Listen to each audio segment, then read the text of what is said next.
Hi guys, hope all are doing great, है ना। जैसे कि आपको पता है गाइस, एक नया सेशन स्टार्ट करा है हम लोगों ने एनसीईआरटी सॉल्यूशंस का, in which today I am gonna discuss page number 101 का क्वेश्चन नंबर 2 and 3। आपको सर क्वेश्चन नंबर 1 तांग गया बेटा, 1 हमने पहले ही कर रखा है, तो वीडियो आप देख सकते हो, ठीक है। तो यस, आप लोग बहुत ही अमेजिंग कमेंट्स लिखते हो यार, तो मेरे चलो रीड करते हैं। तो अंजलि योगी जी ने बोला loving this NCERT series, thank you बेटा, that's why we are working on it. Yashasvi Mahapatra ने भी हमें बहुत ही अच्छा अप्रिसिएशन दिया, थैंक यू बेटा Yashasvi. Thank you Pratiksha Pandey, we love you all, thank you for such amazing things. यार देखो, होता पता है क्या है, जैसे कि देखो, जब आप किसी के बारे में अच्छा बोलते हो, या फिर फॉर एग्जाम्पल अगर आपको कोई कुछ अच्छा बोलता है तो आपको कितना अच्छा लगता है कि कोई कहता है ना, अंजलि योगी यार, आप अंजलि योगी आप कितने अच्छे बच्चे हो, Anjali Yogi is the best student I have got, और Yashasvi Mahapatra is a very good kid, she is so amazing, है ना। तो guys you feel good right. So Pratiksha Pandey is amazing, Pratiksha Pandey is a great student. So guys, do you see how amazing it feels when someone tells good about you? So the same way guys, we teachers also feel good when you guys do say such things, wonderful things. So guys please do let me know what you feel, ठीक है। होता है यार, देखो self love तो बहुत पसंद है हमें, अगर तारीफ करता है तो हम छोड़ते नहीं है ना। तो गाइज तो हम भी आपकी खूब तारीफ करेंगे, और आप हो ही अमेजिंग बच्चे। तो guys exactly you can use this AR Pro code for getting extra 15% discount, ठीक है। जो भी कोर्स होगा वेदांतों का, उस पर आपको 15% डिस्काउंट मिल जाएगा। ओके सर, क्वेश्चन करते हैं। तो ये क्वेश्चन है हमारा, why is it necessary to separate oxygenated and deoxygenated blood in mammals and bird? Why is it necessary to separate oxygenated and deoxygenated blood in mammals and bird? Why? Tell me बेटा। देखो, mammals and birds are warm blood organism, ठीक है। Warm blood मतलब उनका constant temperature रहता है 37 degree centigrade. आपने सुना होगा ना, हमारी बॉडी में कांस्टेंट टेम्परेचर रहता है। चाहे मैं हिमालयास में चले जाऊं, ठीक है, तो मैं कुल्फी नहीं बनूंगा, you won't find me becoming kulfi, ठीक है। So similarly if I go to desert, I won't become Amrit fry और अमृत पैन फ्राई और whatever, अमृत रोस्टेड फ्राई, ठीक है। I will try to maintain 37 degree centigrade, मतलब ऑब्वियसली कुछ हद तक, बट उसके बाद तो मैं कुल्फी बन ही जाऊंगा if I am not wearing proper clothes. But what I am trying to say is guys, if it is very hot outside, your body will try to cool your body, and if it is cold outside, your body will try to warm up your body. Warm up कैसे? आप शिवर करने लगते हो, it's a type of an exercise which helps you to warm up, ठीक है। तो होता क्या है, mammals and birds are warm blood organism, they maintain a constant internal temperature। उसके लिए ना उनको एनर्जी रिक्वायरमेंट ज़्यादा होती है, तो they have a higher energy requirement as compared to reptiles हो गया, एज कम्पेयर टू फिशेज हो गया, ठीक है, जो कि अपना टेम्परेचर मेंटेन नहीं कर पाते। That is why it is very important कि mammals and birds separate their oxygenated and deoxygenated blood, ठीक है। Very good. Why is it necessary to separate oxygenated and deoxygenated blood in the mammal and the bird? Because, है ना guys, mammals and birds are mammals and birds are warm blooded organisms।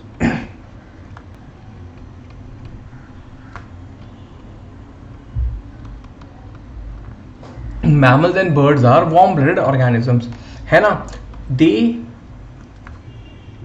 need more energy to maintain constant internal temperature,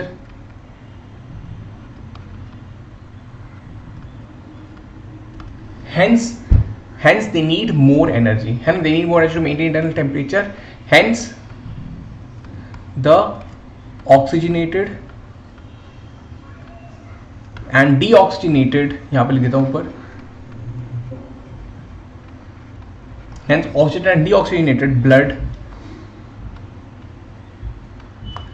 are necessary to separate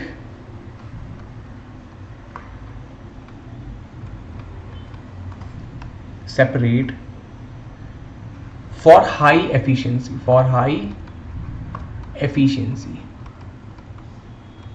ठीक है। ताकि high efficiency के लिए इनको अलग रखना बहुत जरूरी है। Mammals and birds are warm blood, उनके खून गर्म होता है, ठीक है। They are warm blood organism, they need to maintain constant internal temperature, जिसके लिए उनको ज्यादा एनर्जी की रिक्वायरमेंट होती है। ज्यादा एनर्जी की रिक्वायरमेंट होती है मतलब ज्यादा ऑक्सीजन चाहिए, ज्यादा ऑक्सीजन चाहिए तो मतलब एफिशिएंसी हाई होनी चाहिए गाइस। अगर मान लो ऑक्सीजन रिच ब्लड और डीऑक्सीजनेटेड ब्लड मिल जाएगा, तो जो सेल के पास मिक्सचर ऑफ ब्लड आएगा, it has both oxygen and carbon dioxide, तो सेल बहुत कम ऑक्सीजन ले पाएगा। Imagine there's a pure water coming, pure oxygen he oxygen आ रहा है, तो it will be able to take more oxygen, isn't it? This is my cell, this is a water which is coming, or blood is just coming. Blood आ रहा है, इसमें oxygen and carbon dioxide both are there, so it will be able to only take up few. But imagine all the oxygen is there, so it will be able to take more, so efficiency will be high. ठीक है, mammals and birds are warm blooded, maintain body temperature, require more oxygen to produce more energy, hence they need to be separated. Very good, है ना?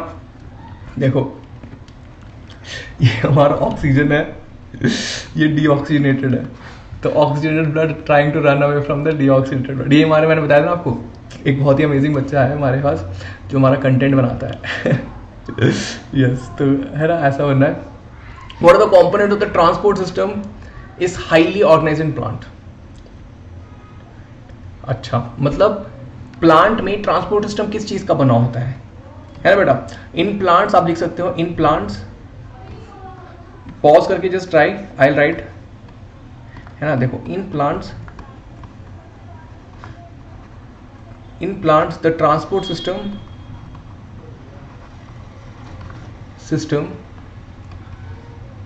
Consist of, ऐसे करके लिख दो, xylem which helps in transport, ये करता है transport water and minerals. Then we have phloem which helps in transport, it helps in transport food, है ना, it helps in transportation of food. ठीक है, अब now guys, xylem is made up of, xylem है ना, consists of, क्या क्या होता है xylem में guys? xylem में होता है xylem tracheids, xylem vessels, है ना. Then we have xylem fibre एंड xylem parenchyma.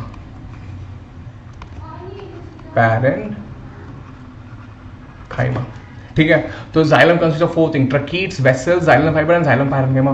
Similarly, phloem consists of guys, yes, phloem consists of sieve tubes, companion cells, and yes guys, third, phloem fiber, and fourth, phloem parenchyma. बस लिख दो.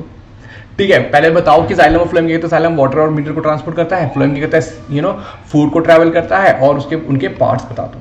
ठीक है guys, तो this how you will write the answer. इसको थोड़ा और सुंदर लिख लेना. ठीक है, मैं तो बहुत ही गंदा लिखता हूँ. सर आप कितनी गंदे लिखते हो वो बाद में बेटा माफ कर दो सर को. ठीक है, तो ये है, तो ठीक है, ये रिटन आंसर अगर आप देखना चाहो. But guys please focus on self writing rather than mugging up. Okay, तो ये आप देख सकते हो, है ना. दिस इज जस्ट मतलब model answer, but I would say अगर आप ये लिखते हो तो this will be much better, है ना गाइस.